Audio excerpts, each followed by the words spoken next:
কি ছিল ঘটনা?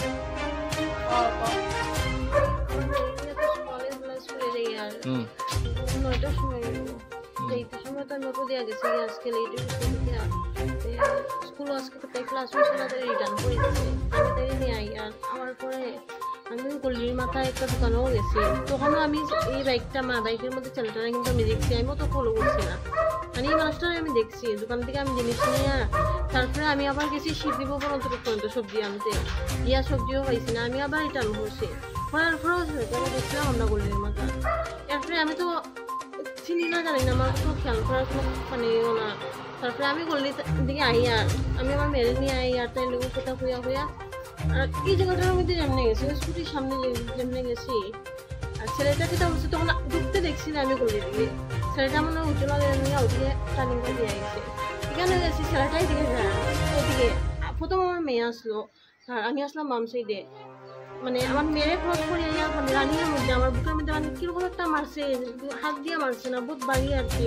কোনো একটা জিনিস দিয়ে যেরকম মারছে মানে আমার তখন প্রায় যেমন শেষ জাগিয়ে এরকম অবস্থা তো আমি লগে লগে তারা ওয়ালের মধ্যে পড়ে গেছিলাম আমি ওয়ালে ধরছি দৌড়িয়া ওই জানলাটার সামনে গিয়া আমি ডাকি আর বোন একটু আমার একটু চললো মানে আমার মারার লগে লগে আমার বুকে হচ্ছে যেমন মানে ভাইব্রেশনের মতো বহুত মানে ভারী একটা আঘাত পেয়েছিলাম এরপরে তো আমি কিছু হইতে পারি না আমার মেয়ে মানে দেখছে যে ছেলেটা বলে একটু সময় গিয়া এখানে দাঁড়াইছে আর যখন দেখছে আমি ও বাবা গো ওকে আমার মা গো গিয়া চিৎকার মারিয়া তখন ছেলেটা মানে প্রপোজ করে দিয়ে গেছে আচ্ছা, আপনার নামটা কি?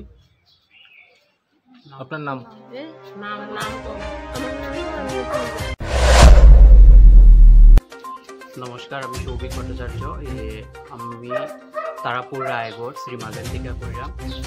ঘটনা আজকে যেটা হয়েছে সকালে 9টা থেকে 9:30টার ভিতরে এরকম সেম ঘটনায় কিছুদিন আগেও একটা হয়েছে আমরা গলির আরেকজন দিদির লগে। তো এটা তো আমরা কোনো আইডেন্টিফাই করতে পারলাম না, মানে কে মানুষ, কোন জায়গা থেকে, আবার কী উদ্দেশ্যে, কী কারণে এরকম করতে চায়।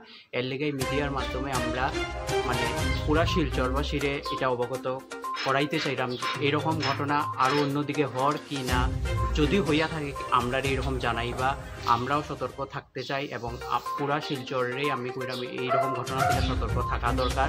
এবং আজকে আমরা একটা এফআইআরও করা হয়েছে গলির তরফ থেকে।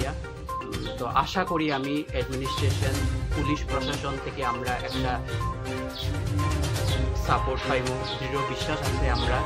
এবং আজকের যে ঘটনাটা হয়েছে খুব একটা দিক, মানে এই ঘটনায় আমরা ধিক্কার জানাই, এরকম হওয়া ঠিক না।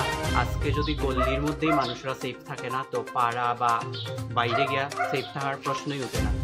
তো আশা রাখি আমরা অ্যাডমিনিস্ট্রেশন থেকে একটা ভালো সাপোর্ট পাইব।